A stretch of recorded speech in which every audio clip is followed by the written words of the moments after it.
Hello, xin chào các bạn. Mình là Cu, một người yêu thích du lịch và chia sẻ. Nếu mà bạn đang tìm kiếm những thông tin du lịch chi tiết và hữu ích thì bạn đã tìm đúng kênh rồi đó. Rất vui chào đón các bạn đến với kênh của Cu. Trong vlog tập trước, Cu đã hướng dẫn rất chi tiết về các thông tin di chuyển từ sân bay về trung tâm như thế nào, đi phương tiện công cộng ra sao, cách dùng thẻ T-Money chi tiết cũng như là bí quyết tìm khách sạn giá rẻ khu trung tâm. Tiếp tục trong vlog tập này, Cu sẽ hướng dẫn bạn đến những điểm chụp hoa đào nổi tiếng ở Seoul, cũng như là những khu vực có hoa đào đẹp mà chỉ có dân địa phương mới biết thôi. Những điểm đến mang đậm dấu ấn văn hóa Hàn Quốc đặc sắc, nơi mà mọi du khách lần đầu đến Seoul đều muốn tham quan là đâu. Cu sẽ gợi ý thêm mấy bạn những khách sạn khu Myeongdong cho những người mê shopping vì nó rất là đẹp và tiện đi lại. Mình đã đứng chết lặng trước một rừng hoa đào trắng lấp lánh trong nắng. Nó đẹp đến nỗi mà mình không muốn rời đi luôn. Trong vlog này, Cu sẽ hướng dẫn bạn đến đó một cách rất chi tiết. Một lần nữa cảm ơn các bạn đã ghé thăm kênh. Và bây giờ chúng ta tiếp tục phần 2 của vlog săn hoa đào ở Seoul nhé.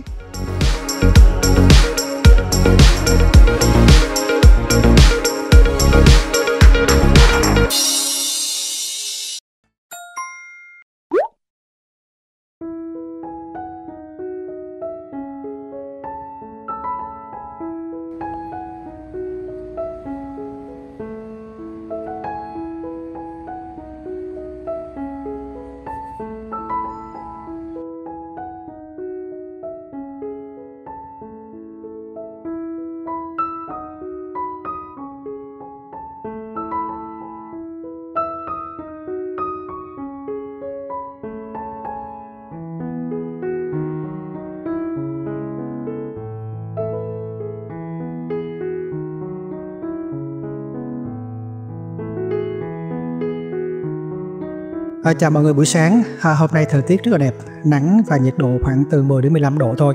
Đi chơi mà thời tiết dễ chịu như thế này thì quá đã luôn. Tha hồ đi bộ mà không sợ mệt. Lịch trình hôm nay là buổi sáng mình sẽ vào cung điện Gyeongbokgung để tìm kiếm đường lộ trình tàu bus như thế nào. Cô có chia sẻ và hướng dẫn chi tiết cách sử dụng Naver Map, Kakao Map rồi, các bạn xem lại tập trước nha. Còn bây giờ thì cô sẽ trải nghiệm dùng thử Google Maps để tra tàu bus xem như thế nào nha.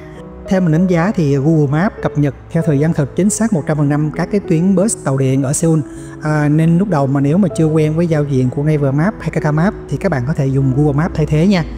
Tuy nhiên có một cái lưu ý quan trọng là đến cái đoạn đi bộ thì Google Maps chỉ không chính xác lắm. Lúc này thì bạn cần vận dụng cái khả năng phán đoán định vị của mình để nhắm hướng đi nha.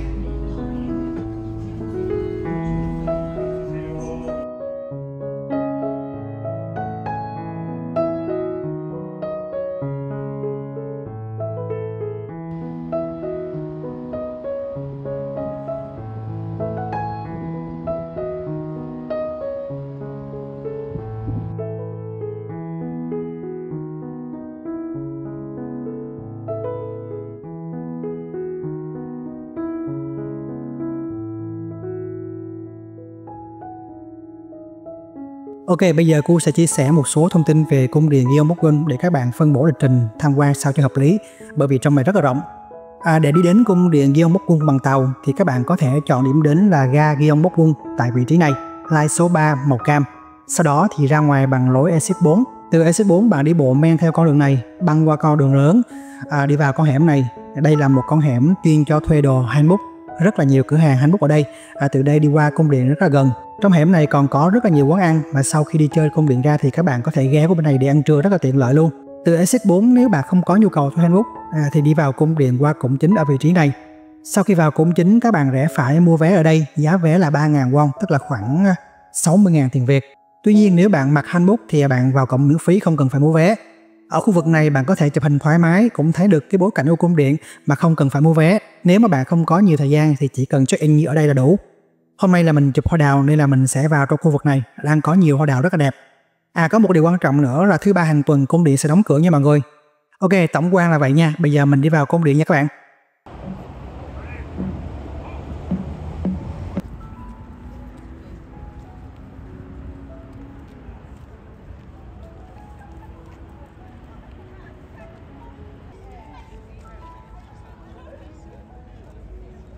Mình đến cung điện đúng lúc là đang làm lễ đổ lính gác ở cổng Gwanghwamun. Ở đây là một cái trải nghiệm văn hóa rất độc đáo mà bạn đừng bỏ qua nha. Hầu hết du khách tập trung lại xem hoạt động này rất là đông.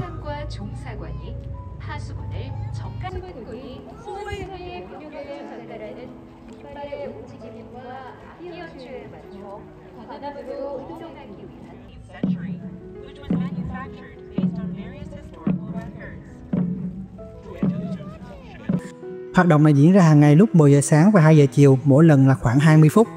Đây là một cái hoạt động văn hóa rất đặc sắc, vừa bảo tồn các cái giá trị lịch sử, vừa thu hút rất là đông đảo du khách đến tham quan. Lễ đổ lính gác được thực hiện bởi một đội lính canh hoàng gia mặc trang phục truyền thống Hàn Quốc rực rỡ, có mũ mão và vũ khí, thể hiện rõ cấp bậc và vai trò trong nghi lễ, tạo nên một không khí rất là trang nghiêm và hùng tráng.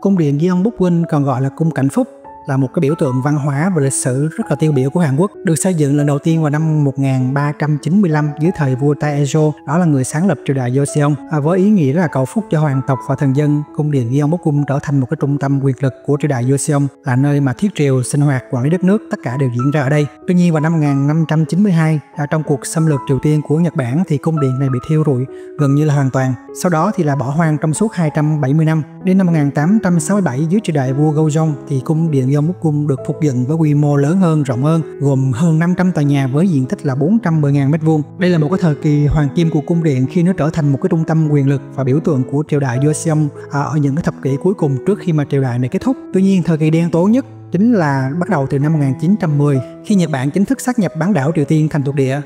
Trong thời kỳ Nhật Bản chiếm đóng thì phần lớn công trình trong cung điện bị phá hủy rất là nghiêm trọng. Khoảng 93% các tòa nhà bị dỡ bỏ để xây nhà toàn quyền Nhật Bản. Sau khi Nhật Bản đầu hàng trong Thế chiến thứ hai và Triều Tiên giành được độc lập thì cung điện Gyeongbokgung rơi vào tình trạng bị tàn phá nghiêm trọng, đặc biệt là sau cuộc chiến tranh Triều Tiên. Tiếp đó thì từ năm 1990 thì chính phủ Hàn Quốc bắt đầu dựng một cái dự án rất là lớn khôi phục và phục dựng lại toàn bộ cung điện với mục tiêu là tái tạo phần lớn kiến trúc và cảnh quan hoàng gia đã mất. Đến nay thì cung điện đã phục hồi đâu khoảng 40%, mở cửa đón khách tham quan và trở thành một cái điểm du lịch văn hóa rất là nổi bật ở Seoul, mang lại cái trải nghiệm sâu sắc về giá trị lịch sử, kiến trúc cũng như là tìm hiểu về truyền thống của thời đại Joseon.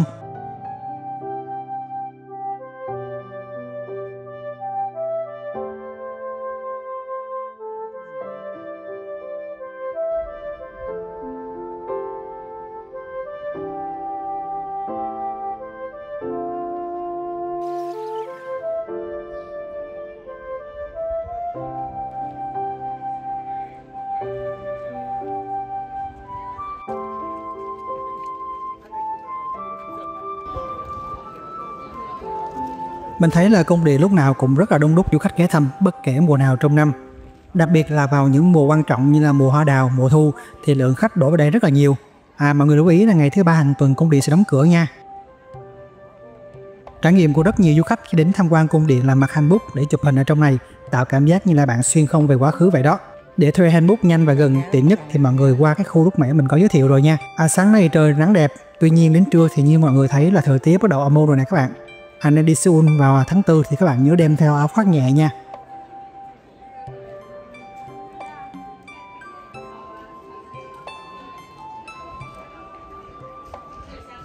Hầu hết kiến trúc trong cung điện đều là phục dựng lại hết. Dự án phục dựng này chưa hoàn thành nhưng phần nào tái hiện được cái cung điện hoành tráng rộng rãi của thời đại Joseon xưa.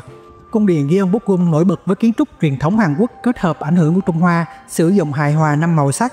Đó là màu xanh, màu trắng, đen, đỏ và vàng rất độc đáo. Cung điện này là một cái biểu tượng tiêu biểu của kiến trúc cung đình Hàn Quốc dưới triều đại Joseon, thể hiện rất rõ tinh thần nho giáo. Như các bạn thấy là các công trình chính được xây dựng theo kiểu Hanok, tức là sử dụng các khung gỗ lắp ghép thủ công tinh xảo mà không dùng đinh, mái lợp ngói cong, nền nhà thì nâng cao bằng đá, tạo nên một cái sự bền vững và tính thẩm mỹ rất cao. Một đặc điểm nổi bật khác đó là nghệ thuật trang trí Dancheong với các họa tiết sơn truyền thống rực rỡ nhiều màu sắc trên mái nhà, trần nhà. Điều này không chỉ có tác dụng bảo vệ gỗ mà còn thể hiện sự quyền uy của hoàng gia và có giá trị thẩm mỹ rất là cao. Kiến trúc cung điện Gyeongbokgung không chỉ là một thành tựu nghệ thuật và kỹ thuật xây dựng mà nó còn hiện thân của tư tưởng chính trị, triết học và văn hóa đặc trưng của thời đại Joseon.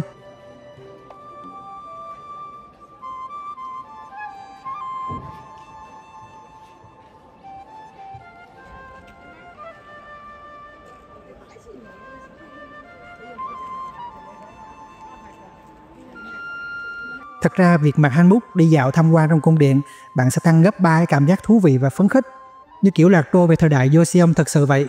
Nên mình thật sự khuyến khích mọi người hãy thử trải nghiệm mặc hanbok đi tham quan trong cung điện nhé.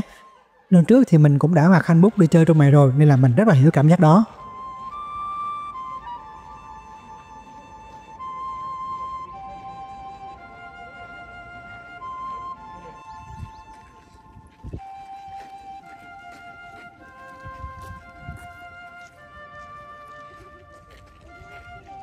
Bây giờ là mình đang ở trong khu vực hoa đào đẹp nhất của cái cung Gyeongbokgung này các bạn. Vì là khu vực đẹp nên là khu này rất là đông. Các bạn chịu khó đứng chờ nha, hoặc là lắc tìm góc thì các bạn cũng sẽ có ảnh đẹp. Mặc dù rất là đông du khách. Thời điểm hoa đào nở rộ nhất trong cung dao động khoảng từ 1 tháng 4 đến 10 tháng 4, tùy tình hình thời tiết mỗi năm. Như hôm nay là 11 tháng 4 mình vào cung thì hoa đang ở một cái giai đoạn là nở rộ rất là đẹp.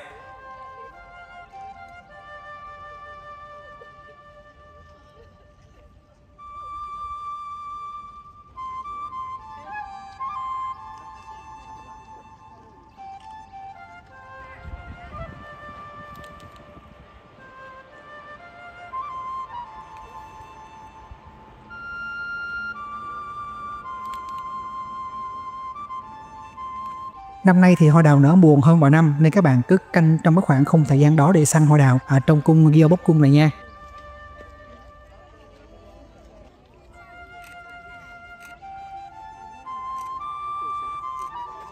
Đây các bạn xem khung hình hậu trường của những bức ảnh đẹp nè, rất là đông luôn, nhưng mà các bạn yên tâm hãy kiên nhẫn chờ nha, các bạn sẽ có ảnh đẹp.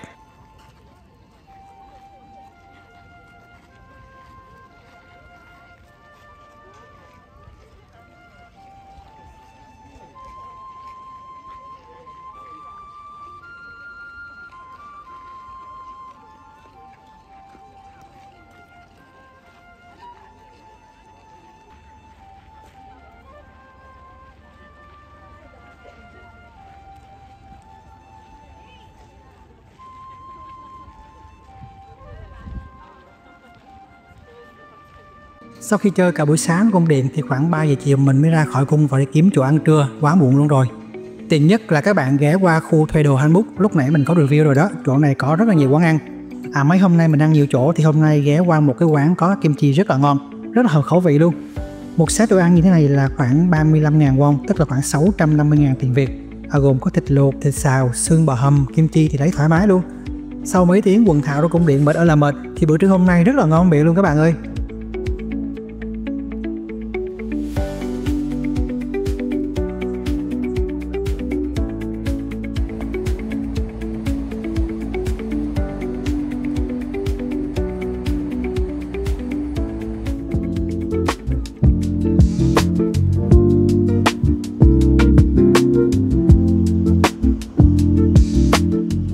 Trời bỗng chuyển mưa, vậy là mình phải đổi kế hoạch đi săn hoa đào mà chuyển qua khu phố Seongsu. Mặc dù đã lên kế hoạch rất là kỹ nhưng ít khi nào đi theo đúng lịch trình lắm các bạn, chủ yếu là thay đổi do thời tiết á.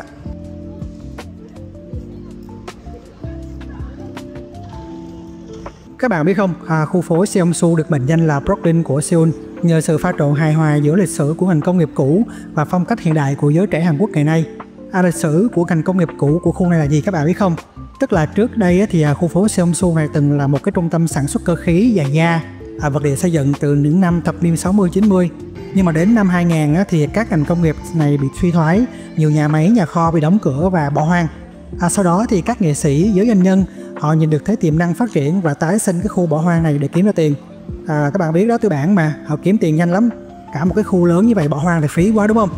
Từ đó mà ý tưởng tận dụng các cái công xưởng, nhà kho cũ, họ cải tạo thành những cái không gian nghệ thuật, thành các cái quán cà phê, shop thời trang vintage, bắt đầu dần dần hình thành và lan rộng, phát triển sầm uất như các bạn thấy ngày hôm nay. Điều này tạo cho du khách một cảm giác như là vừa cũ mà lại vừa mới, khá là hay đúng không mọi người? Chính vì vậy mà giới trẻ Hàn Quốc thích đến đây để giải trí. Ngoài ra còn có nhiều cái sự kiện nghệ thuật, nhiều quán cà phê, shop thời trang, từ thương hiệu nội địa cho đến thương hiệu quốc tế đều có mặt ở khu này. Tất cả đều theo một cái phong cách cũ vậy đó các bạn.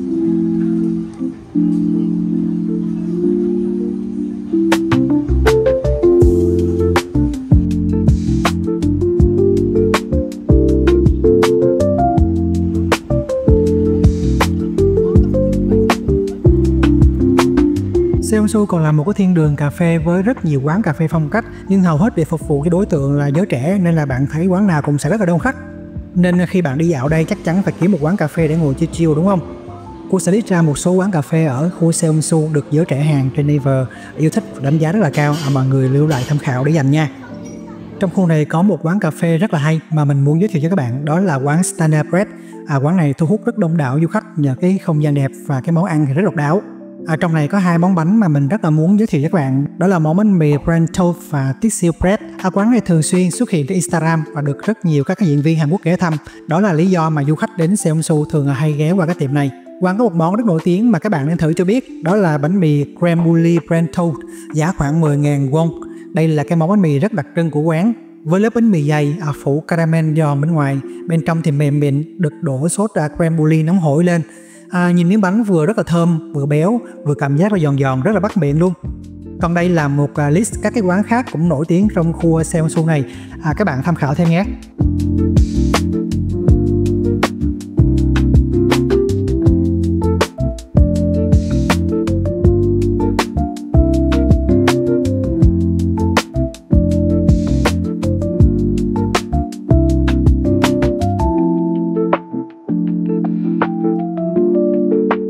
Buổi tối trước khi về khách sạn thì mình ghé qua ga Sinchon để ăn vặt.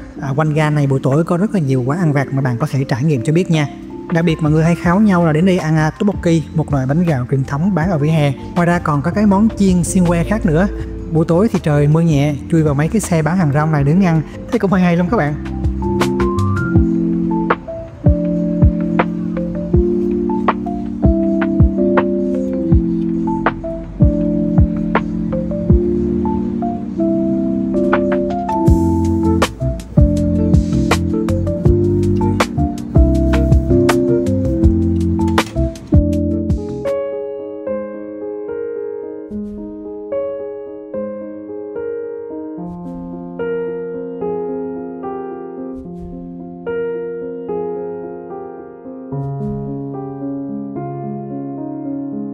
Hello, chào mọi người buổi sáng. Lịch trình hôm nay là mình sẽ đi bộ rất là nhiều mà còn đi xa đây chứ.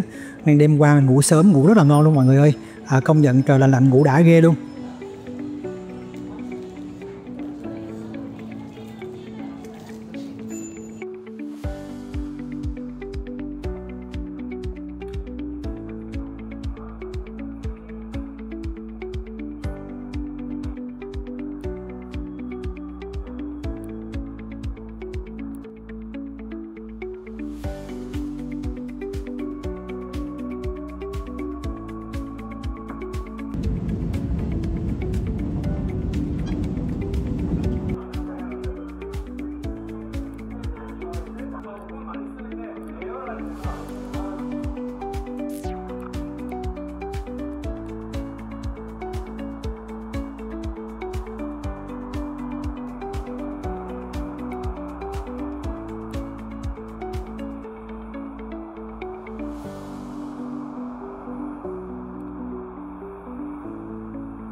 Lịch trình sáng nay là mình sẽ đi săn hoa đào, và một điểm đến sáng nay là một con đường hoa đào rất là đẹp.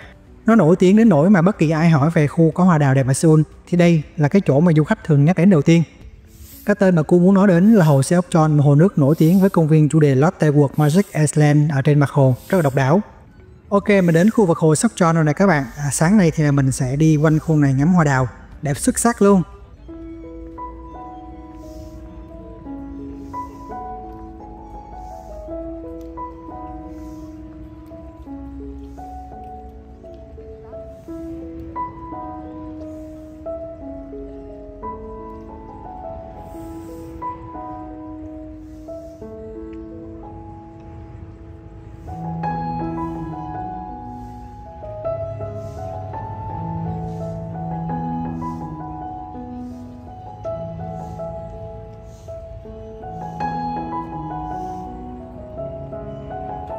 À khoan, mọi người nhớ ghé vào quán cà phê Hosu này nha, bên trong rất là đẹp. Bạn lên lầu 1 có một cái khung cửa kính lớn, từ đó chụp hình ra ngoài thấy nguyên một hàng hoa đào bên ngoài. Nó rất là cine, rất là phim Hàn Quốc luôn á mọi người. Tuy nhiên ở phía trên nó rất là đông, mọi người chịu khó xếp hàng nha.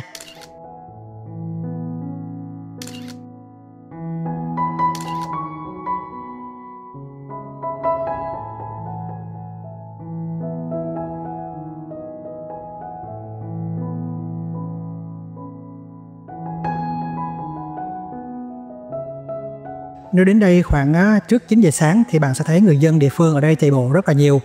Buổi sáng mà chạy bộ dưới những cái tán hoa đào đẹp như thế này đúng là quá lý tưởng luôn á.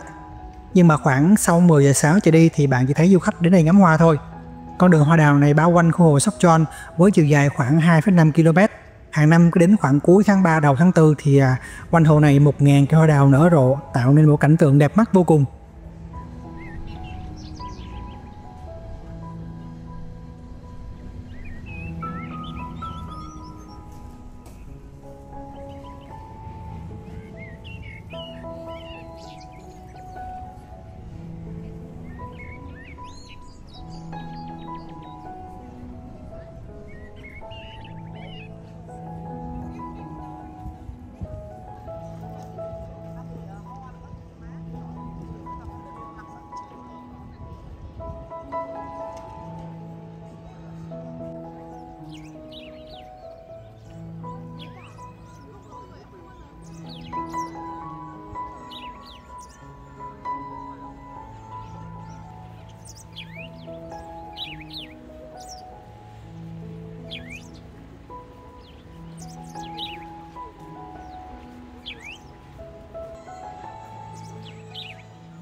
Càng về trưa thì dòng người đổ về ngắm hoa càng đông, thời tiết thì mát mẻ dễ chịu, có nắng nhẹ nên việc đi dạo ngắm hoa trong một cái khung cảnh, trong một cái thời tiết như thế này thì không còn gì tuyệt vời hơn mọi người ơi. Thi thoảng thì một cơn gió thổi qua, những cánh hoa đào nhỏ xíu màu hồng nhạt bay bay trong gió tạo nên một cái khung cảnh lãng mạn vô cùng.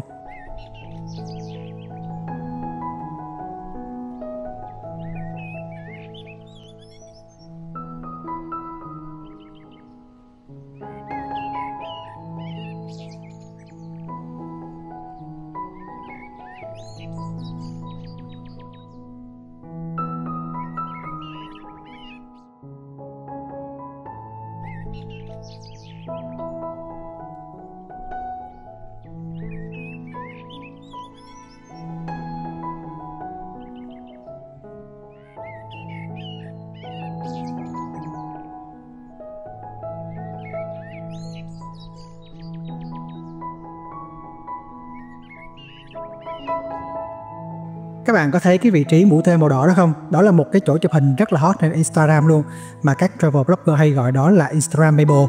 Vị trí này nằm ngay phía dưới cái chân cầu dẫn vào khu vui chơi Lotte World Magic Island nha các bạn. Buổi sáng thì chụp không đẹp bằng buổi chiều, nhưng buổi chiều thì xếp hàng rất là đông. Qua bên này nữa mọi người, mình sẽ chỉ cho các bạn một góc đẹp nữa. Leo đến đó ngồi nha, phía sau là nguyên một background hoa đào, bạn sẽ có những bức ảnh hoa đào rất là đẹp, rất là bắt mắt luôn.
Rồi hồi Sokchon, mình di chuyển đến điểm tiếp theo trong chiều hôm nay, đó là khu Gangnam.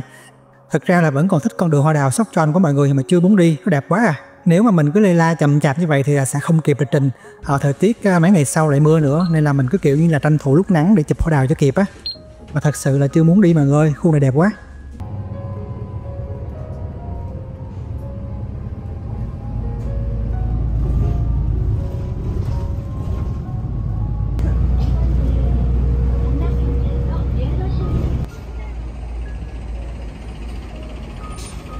Vị trí mình đang đứng đây là World Trade Center Seoul, hay còn gọi là COEX. Khu này là một cái tổ hợp thương mại, kinh tế, giải trí khổng lồ của Seoul, gồm có các tòa nhà như là ASEM Tower, Trade Tower cao 54 tầng, khách sạn Intercon, trung tâm hội nghị triển lãm COEX, trung tâm mua sắm COEX Mall, bảo tàng Kim Chi, hay là thủy cung COEX Aquarium.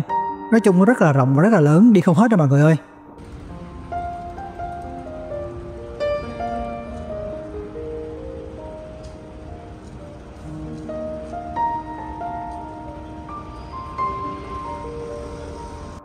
Mình dự tính nó lịch trình mấy hôm sau trời mưa thì mình sẽ đi vào trong COEX Mall, check-in thư viện rất đẹp trong này, đó là thư viện Starfield Library. Còn hôm nay trời nắng thì mình tranh thủ ghé qua chụp một vài tấm hình ở khu Gangnam này.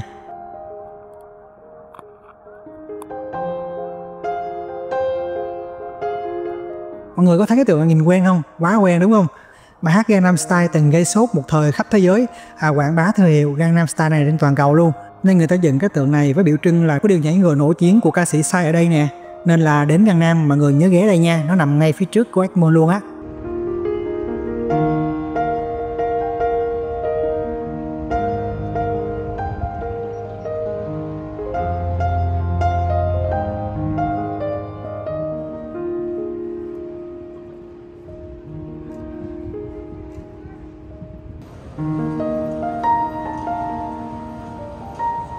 Lịch trình chiều nay tiếp theo là mình sẽ đi đến khu bờ đê Annyeongcheon, một khu vực thuộc quận Guro của Seoul. Từ khu trung tâm Gangnam mà đi qua đó là khoảng 18 km, di chuyển 2 lần tàu, và thời gian di chuyển để chắc khoảng hơn 1 tiếng á mọi người, khá là xa trung tâm. Nhưng mà mọi người yên tâm, bạn sẽ được đền bù rất là xứng đáng vì khu đó hoa đào rất là đẹp. Khi mà thấy mấy cô bán rau trong ga như thế này là bạn biết rằng là ra đến ngoại ô của Seoul rồi. Bây giờ cô sẽ hướng dẫn các bạn đi đến đây như thế nào nhé. Đầu tiên các bạn chọn điểm đến là ga Gasan Digital Complex. Sau đó bạn ra ngoài bằng exit 8, bạn sẽ gặp con đường là Gasan Digital Tour Road với 2 hàng hoa đào đẹp rực rỡ luôn. Nguyên một con đường này trồng hoa đào rất là đẹp luôn các mọi người ơi. Đi bộ đến cuối con đường thì bạn sẽ thấy cái cầu vượt này là Gasahani. Lên cầu vượt băng qua phía bên kia đường là các bạn sẽ tới cái khu vực mình cần đến, đó là cái con sông Annyeongcheon. Dọc bờ đê này là một cái khu vực trồng rất là nhiều hoa đào. Ok, mọi người nắm hết lộ trình rồi đúng không? Bây giờ mình bắt đầu lên đường nha.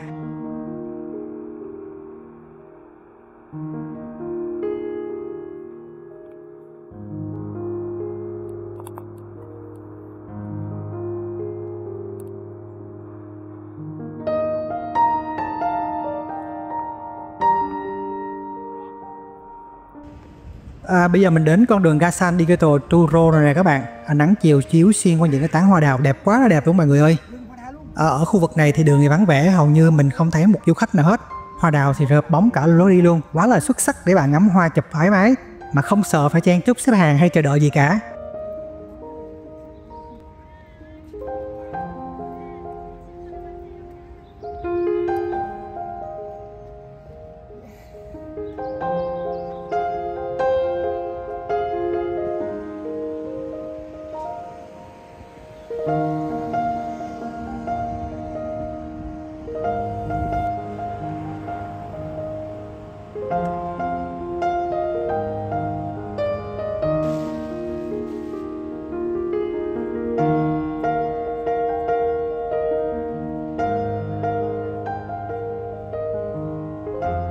Mình thấy những cái khu xa trung tâm như thế này thì thường không có du khách, chỉ có dân địa phương thôi. Mà thường những khu đẹp thì rất là xa mọi người. Mọi người chịu khó một xíu đi xa nha. Nắng thì xuyên qua những tán hoa, nhìn ngược lên trời mình có cảm giác như nó lấp lánh giữa một khung trời đầy hoa rất là đẹp. Nó đẹp đến nỗi mà mình không muốn rời đi luôn các bạn. Mình cứ đi tới đi lui ngắm mãi không thôi. Mình cứ bị quyến luyến làm sao đó, cứ muốn quay thật nhiều, muốn chụp thật nhiều để làm kỷ niệm. Bởi vì mỗi khung hình đều rất là đẹp, góc nào cũng đẹp cả.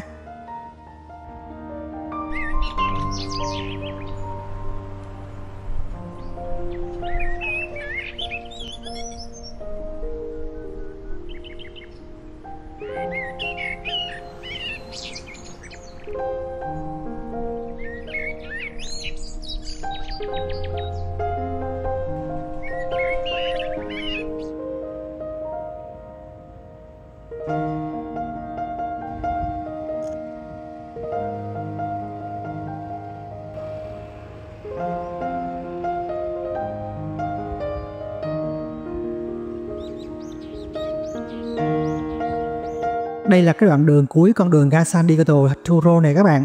Mình sẽ tiếp tục băng qua đường, di chuyển đến cầu ga San Hani, băng qua cầu vượt là mình sẽ đến cái vị trí mà chiều hôm nay, đó là con sông Ayancheong.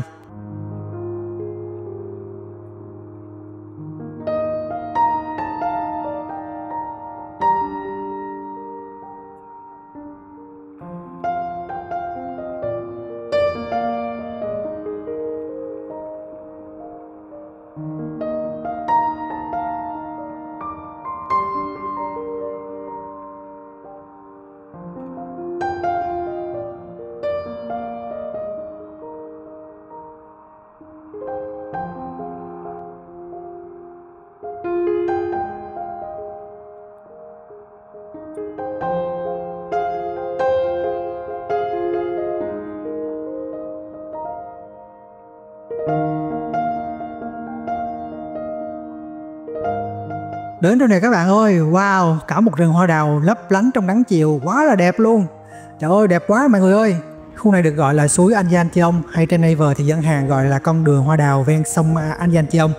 Mình thật bất ngờ vì phong cảnh thiên nhiên ở đây rất là yên bình, mát mẻ, kiểu như là một miền quê yên bình rồi đó các bạn, chứ không phải là gần Seoul đâu.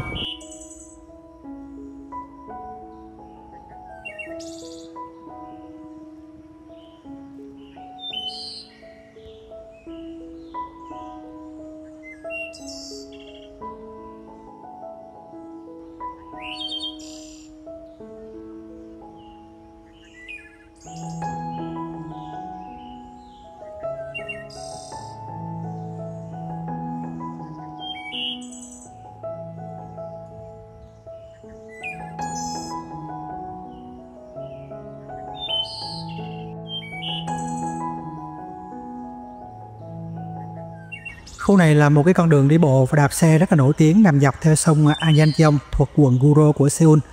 Đây là một trong những điểm ngắm hoa đào đẹp nhất ở phía tây Seoul, thu hút rất đông đảo người dân địa phương vào đây mỗi khi mùa xuân hoa đào nở rộ, tạo thành những cái con đường hầm hoa rất là đẹp. Con đường này dài khoảng vài km, có lối đi bộ và đường dành riêng cho xe đạp để cư dân có thể ra đây đi chơi, hóng mát, đi tản bộ.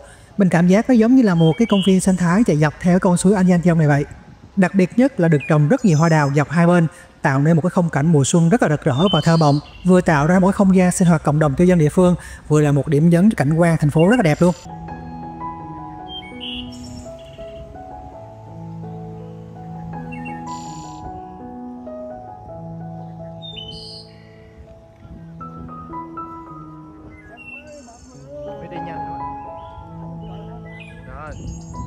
Vào mùa hoa đào thường thì cuối tháng 3 đầu tháng 4, con đê tại vị trí mình đang đứng đây nè trở thành một đường hầm hoa, bởi vì hai bên trồng rất là nhiều hoa đào, tạo thành một cái vòm rất là độc đáo. Thời điểm này thì mình thấy dân địa phương đi bộ ngắm hoa rất là nhiều, nhưng mà chủ yếu là dân địa phương thôi mọi người, chứ du khách thì hầu như không thấy. Có thể là ở khu này nó xa trung tâm á.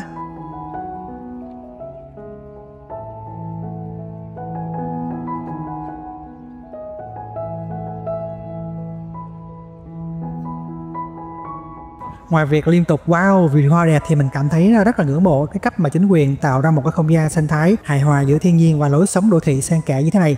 Nó rất là tuyệt vời luôn các bạn. Theo như mình biết là con đường trồng hoa đào này dài đến mấy km lần, nó kéo dài qua rất là nhiều quận của Seoul. Người ta trồng hoa đào dọc theo hai bên con suối này mọi người, tạo ra một cảnh quan đô thị rất là đẹp luôn.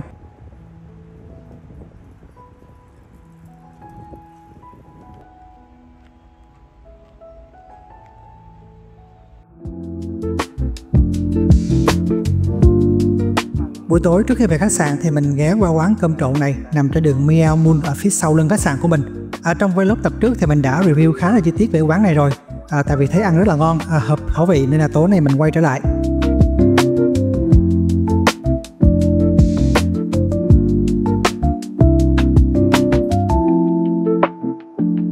Còn đây là một cái cửa hàng nông sản Hàn Quốc nằm ở ga Sinchon lối ra 8, cách khách sạn mình khoảng 5 đến 7 phút đi bộ thôi. Tối nào mình cũng ghé qua đây để mua trái cây về khách sạn ăn. Thực sự là mình bị ghiền nho và dâu ở đây mọi người ơi, rất là ngon luôn. Tối nào mình cũng ghé qua đây mua.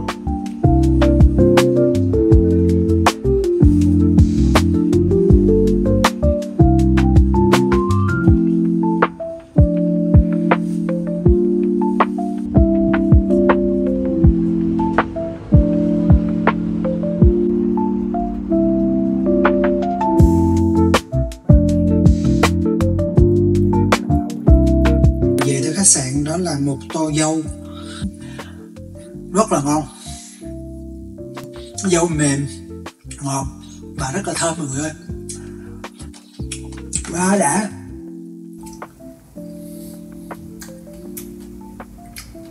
Khách sạn hiện tại của mình ở gần ga Sinchon. Trong vlog tập trước thì cô đã có review khá kỹ về khách sạn mình đang ở, cũng như là hướng dẫn cách các bạn tìm khách sạn ở Seoul như thế nào, giá tốt, đi lại thuận tiện. Mình đã cung cấp rất là nhiều thông tin. Các bạn có nhu cầu thì có thể xem lại trong vlog tập trước nha. Để phản hồi cho comment này trong vlog tập trước thì cô sẽ gợi ý thêm một cái số khách sạn nữa để các bạn tham khảo, có thêm lựa chọn cho cái chuyến du lịch Hàn Quốc của mình nha. Để biết giá mới nhất cũng như là các chương trình khuyến mại nếu có thì cô cập nhật thông tin mới nhất bên dưới trong phần mô tả để các bạn xem cho thuận tiện nhé. Bây giờ cô sẽ review nhanh qua một số khách sạn để các bạn tham khảo nha. Khách sạn này nằm sát bên ga Chungmuro, đi vào cổng số 6. Khách sạn sạch sẽ, rộng đến 22 m² nên là mở vali size lớn rất là thoải mái luôn. Mọi phòng đều có cửa sổ lớn và nhân viên rất là dễ thương, nhiệt tình. Có xe buýt sân bay 6001 và 6015 gần đó nên là rất tiện cho các bạn đi lại. Thì khách sạn này được đánh giá là 8.9/10, rất là cao. Mình rất là khuyến nghị các bạn. Wico Stay Myeongdong, cách ga Chungmuro khoảng 200 m, rất là tiện để các bạn đi lại. Nó không phải là một dạng khách sạn mà nó là một dạng căn hộ trong tòa nhà, dạng căn hộ home studio. Các bạn có đầy đủ trang bị cho bạn như là sofa, bếp nhỏ, bàn ăn. Nếu mà ở dạng gia đình của em bé thì mình thấy rất là tiện lợi luôn. Đặc biệt là vật dụng nhà bếp được trang bị rất đầy đủ cho các bạn nấu nướng. Các bạn xem, mọi thứ cần dùng trong nhà bếp đều có sẵn nè, cần nấu nướng gì cũng ok hết nha. So với các khách sạn khác ngang tầm giá thì phòng này có diện tích đến 28 m², có cửa sổ lớn, rất là rộng rãi thoải mái. Từ khách sạn PG Myeongdong đi bộ 3 phút là bạn sẽ đến ga Erizo 3, cách khu shopping Myeongdong khoảng 800 m thôi, khá là thuận tiện và rất là gần chợ truyền thống Quang Giang. Phòng rộng từ 26 đến 36 m², rất là rộng luôn mọi người ơi. Phòng thì sạch sẽ, toilet thì quá ok luôn nè, không có gì phàn nàn hết. Một lưu ý nhỏ là các bạn nên chọn tầng cao để có thể là thấy được view Seoul nha. Từ khách sạn này bạn đi bộ 2 phút là đến ga National Embassy, rất là tiện lợi luôn. Ngoài ra khách sạn này còn rất là gần cái khu hoa đào nổi tiếng đó là con đường Yeusero. Phòng thiết kế như là một căn hộ đầy đủ chức năng, có máy giặt, có bếp từ, có lò vi sóng cho bạn nấu nướng luôn. Mình rất là thích mấy căn hộ kiểu này ghê luôn. Diện tích căn phòng này trung bình là 22 m², hơi xa khu Myeongdong một chút nhưng bù lại thì giá rẻ và view rất là đẹp.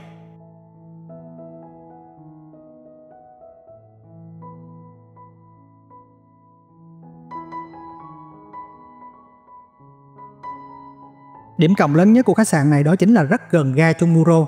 Bước ra khỏi cửa khách sạn là vào cổng 5 của ga Chungmuro. Cổng 8 của ga này là xe buýt đi sân bay, quá tiện luôn đúng không mọi người? Đi bộ khoảng 10 phút là các bạn sẽ tới khu Myeongdong rồi. Ở khu trung tâm nên là phòng hơi nhỏ, diện tích phòng khoảng 20 m², cửa sổ thì thông thoáng, nhưng độ sạch sẽ tươm tất thì khỏi bàn. Phòng có trang bị một cái khu bếp nấu mini, có máy giặt luôn nè.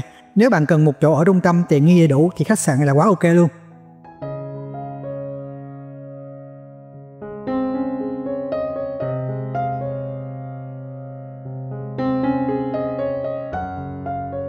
Hello, chào mọi người buổi sáng. Ngày hôm nay là ngày thứ 6 mình ở Seoul.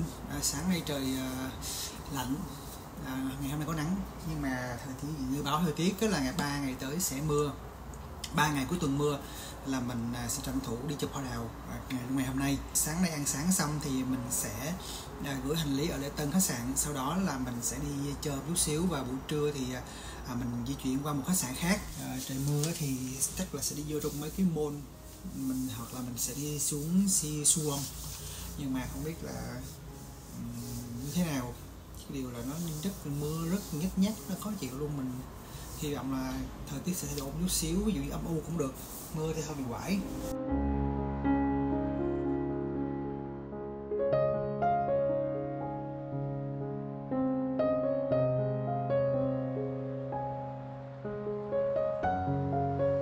Để di chuyển tiết kiệm và tiện lợi thì mình dùng thẻ T-Money thanh toán khi giao thông công cộng ở Seoul. Với xe bus thì các bạn quẹt thẻ 2 lần khi lên xe và xuống xe.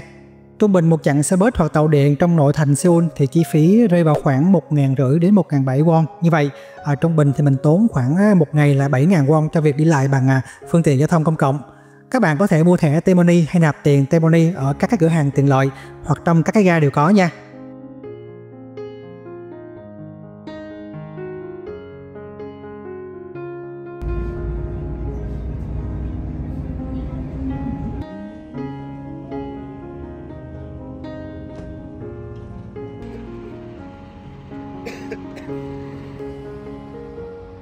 Sau khi mà xe buýt thả bạn xuống đây thì bạn nhìn phía bên kia đường, chỗ vị trí cái mũi tên màu đỏ, đó chính là cái lối vào làng cổ Búc Chông Hanok đó các bạn.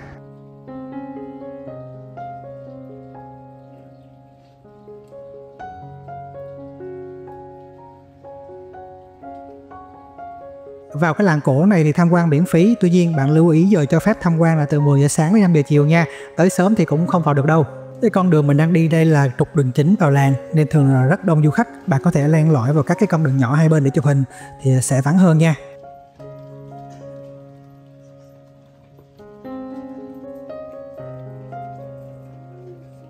Làng Búc Chông Hanok là một ngôi làng cổ nằm giữa lòng thủ đô Seoul sôi động, nổi tiếng với cái việc bảo tồn hàng trăm ngôi nhà truyền thống của Hàn Quốc, có niên đại từ triều đại Joseon, tức là năm 392 đến năm 1897. Với lịch sử hơn 600 năm thì nơi đây được xem là một cái bảo tàng sống, tái hiện khung cảnh Seoul thời xưa, mang đến một cái trải nghiệm văn hóa rất độc đáo cho du khách. Như các bạn biết thì tên Búc Chông có nghĩa là ngôi làng ở phía Bắc. Điều này xuất phát từ cái vị trí địa lý nằm phía Bắc của quận Cheonggi-cheong và Jongno. Trong thời Joseon thì Búc Chông là nơi sống của các cái quan chức cao cấp, các quý tộc. Các ngôi nhà Hanok ở đây được xây dựng với kiến trúc rất hài hòa với thiên nhiên. Họ sử dụng vật liệu như là đá, đất sét và gỗ. Từ những năm 1990 thì chính quyền Seoul đã thực hiện các cái chính sách bảo vệ và phát triển cái làng này như là một cái di sản văn hóa, biến ở đây thành một cái trung tâm du lịch rất là nổi tiếng. Nhiều ngôi nhà ở đây được chuyển đổi công năng thành nhà hàng, quán trà, quán cà phê, phòng trưng bày nghệ thuật và thậm chí có cả nhà nghỉ trong khu này nữa các bạn.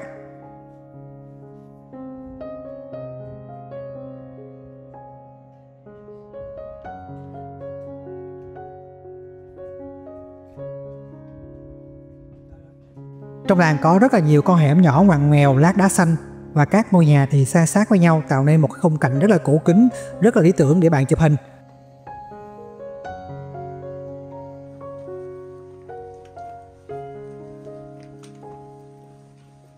Chỗ này được xem là vị trí signature của làng cổ này, tức là cái chỗ mà ai cũng muốn chụp hình.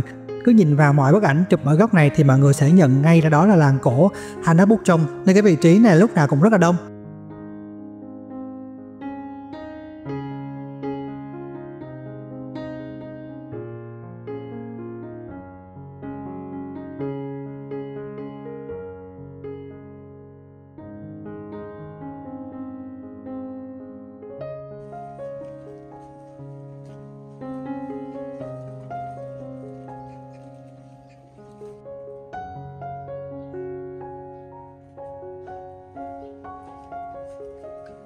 Trong khu này sẽ có những cái quán cà phê nhỏ nhỏ như thế này nè các bạn. Nếu mà đi mỏi chân thì các bạn có thể ghé vào đây nghỉ ngơi nha.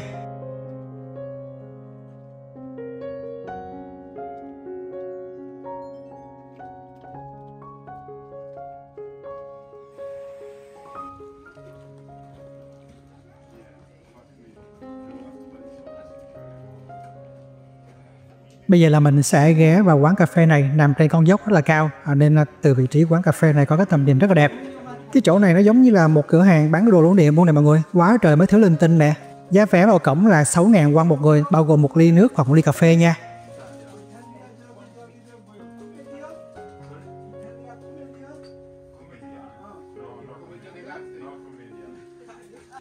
Các bạn sẽ lấy cà phê ở khu vực này, sau đó là các bạn có thể đem đi ngồi chỗ nào cũng được, vì trong này có rất là nhiều không gian, rất là nhiều phòng.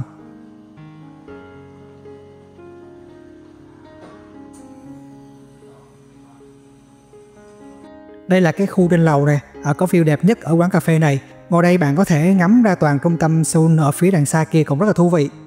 Mọi người thấy nhìn trời nắng này đúng không? Nhưng mà thật ra khoảng 15 độ thôi, trời rất là mát mẻ luôn. Mình nghĩ là buổi chiều sẽ đẹp hơn là buổi trưa mọi người. Buổi chiều ở đây ngắm sunset rất là tuyệt vời.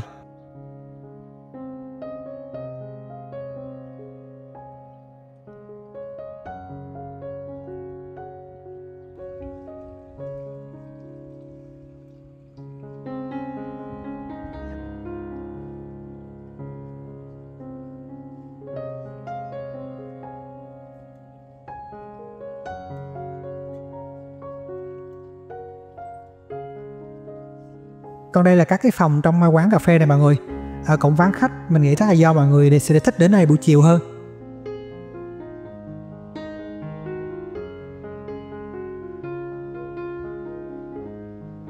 Còn cái khu này là khu uống trà theo phong cách truyền thống của người Hàn. Nếu mà bạn mặc hanbok đi dạo trong làng, sau đó thì ghé vào khu này ngồi uống trà thì rất là hợp luôn. Đây là không gian phía ngoài nè các bạn. Cảm giác cái quán cà phê này giống như là một cái cà phê sân vườn vậy đó.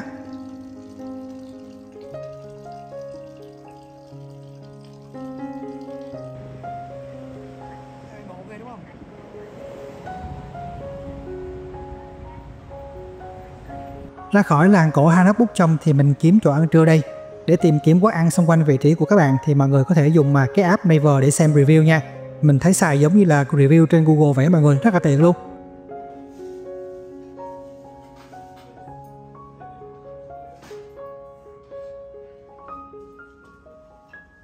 Bây giờ mình sẽ chia sẻ với mọi người cái vị trí mà chiều nay mình sẽ đến. Đó là một cái khu hoa đào cũng khá là xa trung tâm. Điểm đến chiều nay của mình là ga Omokyo tại vị trí này. Sau đó thì mình đi bộ 5 phút đến khu này. Khu này trồng hoa đào rất là nhiều, đang rất là đẹp luôn. Mình không biết gọi tên khu này là gì nên là mình tạm gọi là khu hoa đào 1 để các bạn dễ theo dõi nha.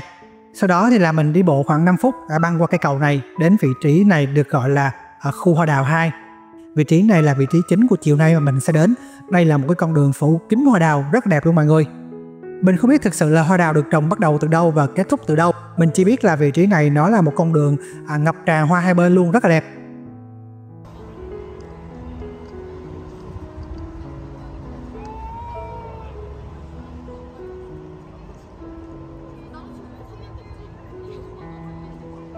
Cái khu này nằm bên cạnh một con suối lớn, một dãy hoa đào ven suối trổ bông trắng cả một góc trời, quá đẹp luôn mọi người ơi. Khu này thì đúng là chỉ có dân địa phương thôi, người ta đi bộ đạp xe họ ghé qua chụp hình chứ không thấy một bóng dáng du khách nào cả. Mọi người nhìn xem, cả một không gian phủ hoa đào trắng luôn, đẹp thiệt chứ. Thiệt tình là mình mê quá luôn các bạn ơi.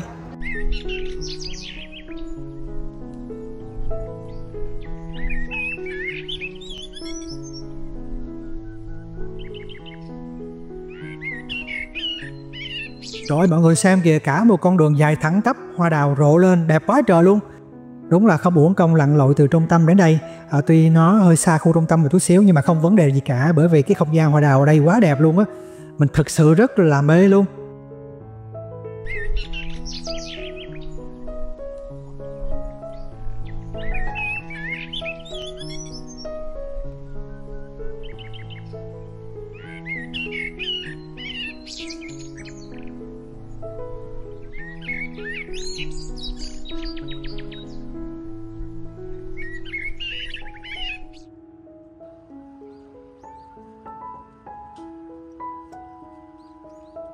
Mình nói các bạn nghe, mình thật sự bị choáng ngợp khi đứng trước một khung cảnh quá đẹp như thế này các bạn. Đó là mỗi con đường dài, hai hàng hoa đào hai bên phủ khắp một cái lối đi trắng muốt luôn, mọi người thì đi thông dong với tán hoa. Cái khung cảnh này trời ơi, tôi nói nó thực sự vỡ òa luôn. Mình không nghĩ là mình đang đứng trước một khung cảnh rất là đẹp như thế này luôn. Mình khá là may mắn đến đây đúng lúc hoa đào đang nở rộ, cánh nở bung hết nên nhìn cực kỳ đẹp. Năm nay thì hoa đào nở trễ hơn mọi năm, nhưng mình dự đoán là khoảng 10 ngày. Nên mọi người lưu ý là đến gần mùa hoa đào thì các bạn nhớ theo dõi dự báo thời tiết, cập nhật tình hình hoa liên tục trước khi mà book vé máy bay nha. Đi đúng mùa hoa thì các bạn sẽ không bao giờ hối hận đâu, bởi vì nó cực kỳ đẹp.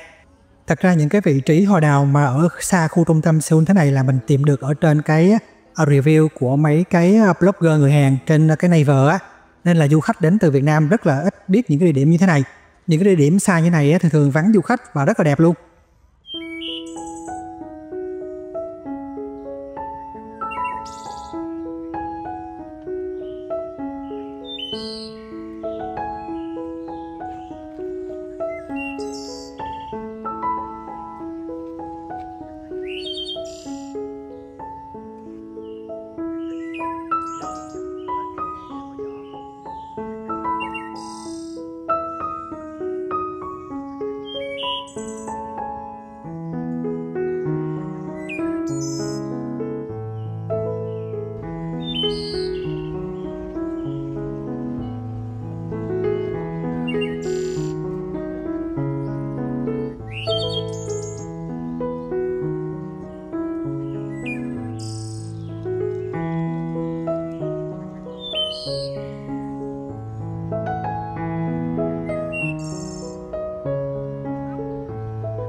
Hello các bro, thấy sau lưng mình là gì không? Nguyên một con đường hoa đào trắng muốt dài mấy km luôn. rất là đẹp. Lần đầu tiên mình đi dưới một con đường hai bên tán hoa đào phủ khắp hết, như một con đường dài. Bên này là bờ suối, bên này là hoa đào, ở giữa là một cái lối đi bộ dành cho mọi người đi bộ hóng mát. Nó rất là đẹp luôn. Nói chung là rất là thích. Lần đầu tiên mình có cảm giác mình phấn khích gì mà đi chụp hoa đào mà phấn khích vậy luôn á mọi người.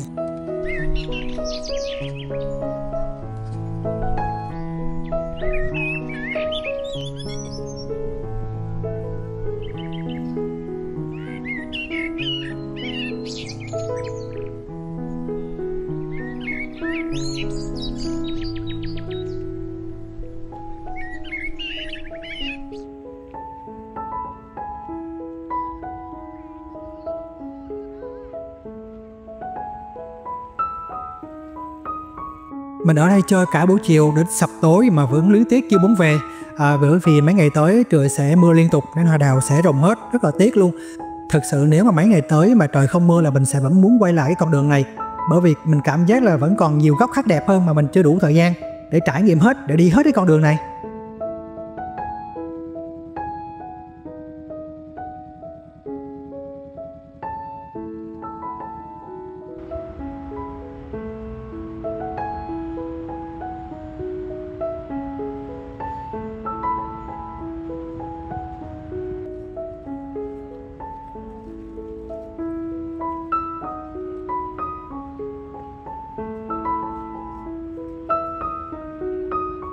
Buổi tối trên đường về khách sạn thì mình ghé qua một quán ăn tìm được trên Naver để ăn tối. Đây tối nay là mình sẽ ăn sườn bò hầm với cơm trắng và kim chi các loại, rất là ngon miệng.